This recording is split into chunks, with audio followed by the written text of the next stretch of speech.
Welcome back to Spitch First, ladies and gentlemen. It's your host, Subtosh, and we are talking some NBA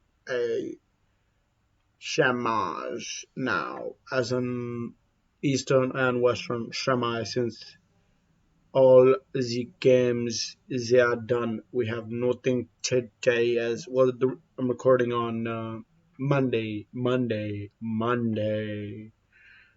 All the games were pretty much over on Sunday.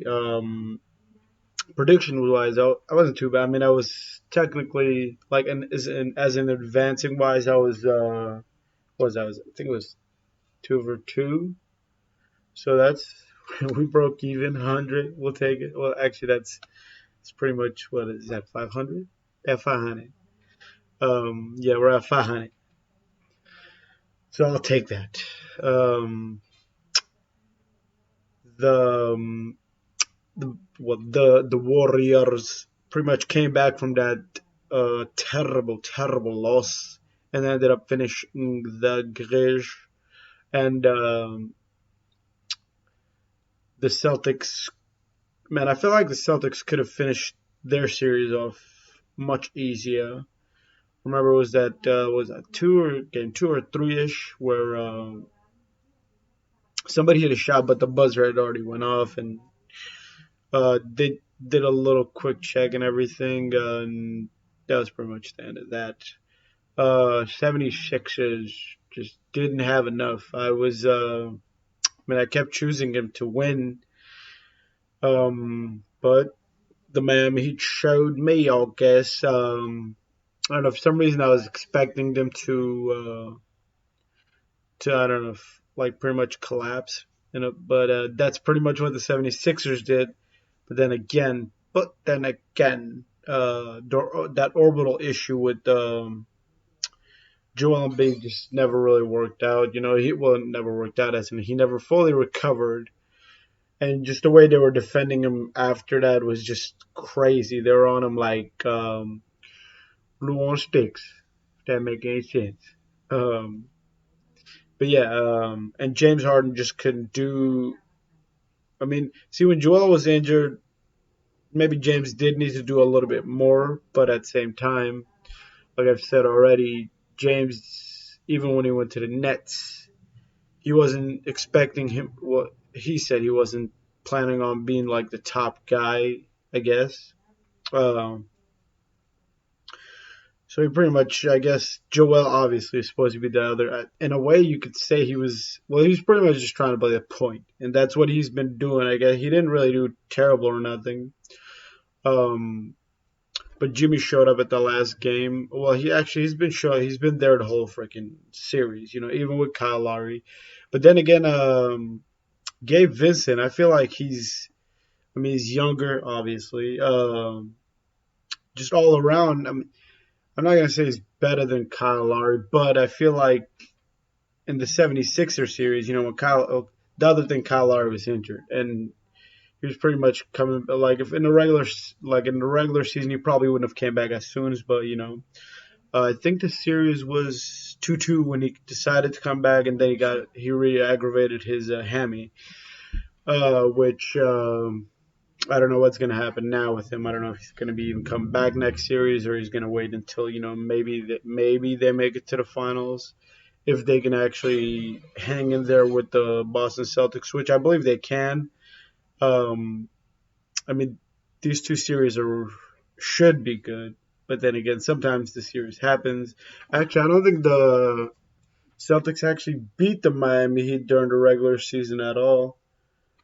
At least that's what I heard somebody saying. I could barely remember the regular season, to be honest. But um, yeah, that should be a really good. See, I'm gonna have some predictions on that at the very end of the video. But yeah, I was wrong on that one. Then the Suns one, I was pretty much wrong on that one too. Way to disappoint me, Mrs. The Suns and CP3 and Devin Booker. Um, CP3 did say he's gonna come back for another year, and he's not done. And I don't know. He's gonna be 38, 39. That's obviously not gonna be the same. Oh damn, Patrick Beverly has been all over social media. Well, he was on ESPN with Stephen A. All of them. He was pretty much talking a whole bunch of smack about CP3. So we got beef out there. So yeah, Luka Doncic, Spencer Dinwiddie. I did say I wouldn't be shocked. I mean, this is for Gold Sykes. It's the Eastern. I mean, Western Conference semis. You expect competition, and that's what you got. But not really from the Suns. It was more. I guess it went to game. Did it even go? Yeah, see, it did go to game 7. But those two last games, they pretty much destroyed him. That's the other crazy. They had a 2 point. They were up 2-0 in the series, similar to when they were up 2-0 in the finals with the Milwaukee Bucks last year, and very very disappointing from the Suns. So nothing was really working for them if you watch the game. Just when everything was working for the Mavericks, every other game somebody different would show up. Like in one, Spencer Dinwiddie, one Jalen. Well, Jalen Brunson actually, other than those two first games or two, was it two first? He wasn't there. After that, he just blew back up. And then Spencer Dinwiddie's he gets in there here and there, and him and Luke actually dropped 30 apiece, which I think that hadn't been done ever since Kobe Bryant, Shaq, which is crazy, I guess. But yeah, man, I fucked with Spencer Dinwiddie, as most of y'all should. If y'all hating on him, stop with the hate. Other news. Yeah, the Grizzlies, like I said, they were, without Ja, it's not the same thing, and Dylan Brooks, I keep saying it, was not 100, even though he had actually had a really good game at the very end, or last game, or the last game of that series, them winning 4-2. Even though the Grizzlies actually destroyed them in Game 5, literally destroyed them. It was for a little bit. I'm like, whoa, am I about to be wrong about this team? But I mean, the Grizzlies are that good of a shooting team, where if they're on, they're like on, and it's on and popping, as Diddy or Dave Chappelle said in that skit with Diddy, playing Diddy or whatever. But yeah, so yeah, we got the Mavericks versus the Warriors. Warriors. Oh, I didn't even say anything too much about the Bucks versus Celtics series. Like I said in that series, without Chris Middleton, pretty much you could say at most time, like a lot of times, he is their closer. I mean, as you guys remember, during a lot of the games in the playoff games last year, he's just a better shooter. Obviously, he's a better shooter than oh boy, Giannis. And you don't have him, and Drew really wasn't 100 in that game. Like pretty much the role players, nobody really showed up. The bench wasn't too great. And the other thing in that game 7, oh my Josh, they kept leaving Robert Williams, the Batman. They kept leaving him wide open, and he just kept taking his shots every single time. There's a couple times he actually let it go, and I was even like, I'm like, take the shot. He's in the regular season, he's like a 40-some% shooter. And I heard on the post game interview, even Tatum and Jalen Brown were like, we pretty much told him take those shots every single time or every opportunity they give you. And he took like 20 something, um, and I think he had a career high in scoring too. It was like 27 or something. So I mean, they're a team like that too, where they got a lot of players that can actually just show up and give you points. The other thing is Robert Williams. I mean, for me, if Robert Bill Williams, I don't know, Robert Williams, there's two Roberts. Time Lord. I don't know why I'm forgetting this last name. There's Robert Williams, and then I just forget it for now. But I will just go by Time Lord for now, which is his nickname. But if Time Lord was around, I feel like they would probably be my favorites, even though I mean each one of these last teams that's left is just has a whole bunch of like a good number 1, 2, and a 3, which obviously you need, in this day of the NBA. Mavs got the three as in JB, Dinwiddie, and Luca. And if one of them doesn't show up, the other two probably or most likely will. Warriors, obviously, Thompson, Poole, um, Curry, and then Kaminga. I feel like, man, he should be doing a little bit more, I feel like, but maybe he shows up during this series. But, I mean, I guess you got some other good role players in like Damian Lee, and then you got Kevin Looney, who can come up with big, and if they need to play a little bit bigger. Then with the Celtics, similar situation. You got Tatum, Smart, and JB. Plus, you like players like Williams and Derek Walker. I think I'm 100% Derek Walker, former Spurs. If I'm saying it wrong, maybe you should get it there. And Al Horford, him too, man. He showed up. He showed up and showed out. I think it was like game 5 or 6. After Giannis dunked on him, he dunked right back on him and had himself a career. I think it was a career high in playoffs. That's the crazy thing. It's last year the Thunder had him and they decided to sit him. So and he said he worked on his game on the post conference interview. He said that he had time to work on his game after that situation. So maybe something like that helps a player like John Wall and Kemba Walker, and I don't remember if they had somebody else in. But I feel like one player that Celtics shouldn't have gotten rid of was Dennis Schroeder, mainly because Marcus Smart has gone down a lot these couple of games. Like every other game he's going down, it's like looks kind of scary. Every other time it looks like he's about to be out, and I'm like, oh man, that's kind of it for them if he goes out. But then again, they got other players that can play, as in Peyton Pritchard, the preacher's son. Um, Peyton can ball, man. I mean, especially at the 3 line, you don't expect him to make it, but he makes it almost every other time. With the low amount of shots he gets, I'm actually wondering what his number is, because he barely gets opportunities, obviously, because he comes off the bench and he drains it. The main thing is his size. Obviously, if he had bigger size, he probably wouldn't even like past this year. It'd be hard to believe that the Celtics could actually keep him or have a chance of keeping him, because probably somebody would offer him a lot and probably just be gone. But with his size, I don't know if most teams want him. I don't know, but he balls though. But yeah, let's do some predictions, man.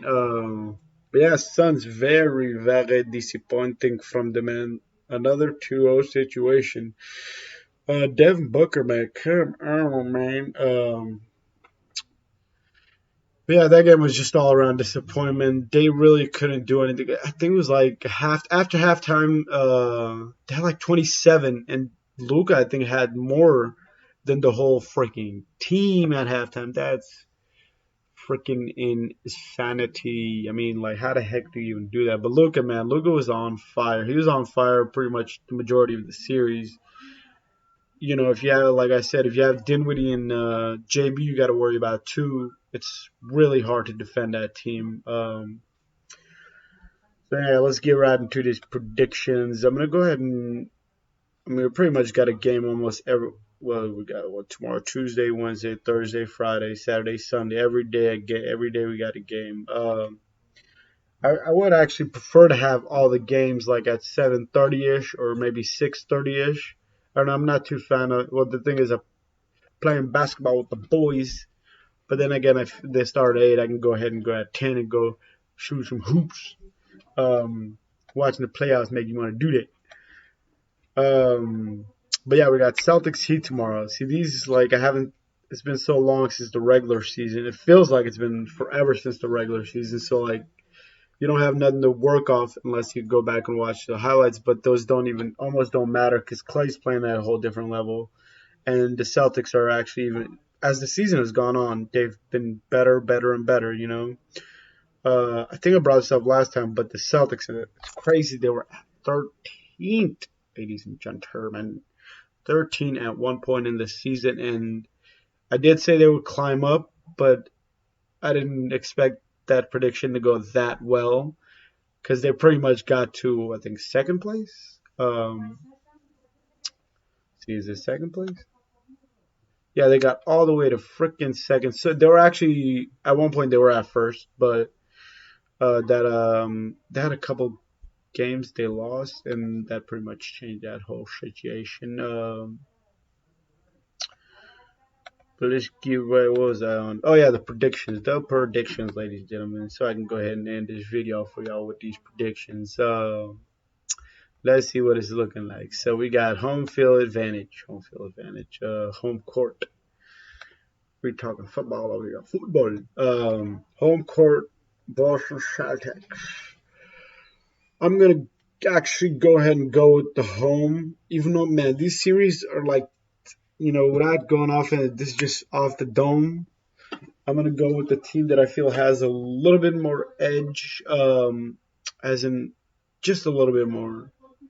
But then again, I don't know. I feel like I'll be wrong because I feel like in the center area, Bam Adebayo might be a little bit better, actually way better than if depending on if they're using Tice or Horford defensively and offensively. Maybe not shooting wise, but defensively. I mean, defensively easily, I think I would go Bam too. So even saying that, I feel like Jalen just seems like he wants it. Like he wants. I mean, the other thing is if Jalen doesn't have if he's off, he's off. That's one bad thing about Jalen. It seems like when he's off, he's really off. If he's on, he's on. Shane, all right. I'm gonna go ahead and go with the Celtics winning game one. Man, for me, I feel like these series are gonna be like are gonna go all the way till sevens. But like I said, you think something and goes the complete opposite. Or like an injury, I don't know what the hell is gonna happen.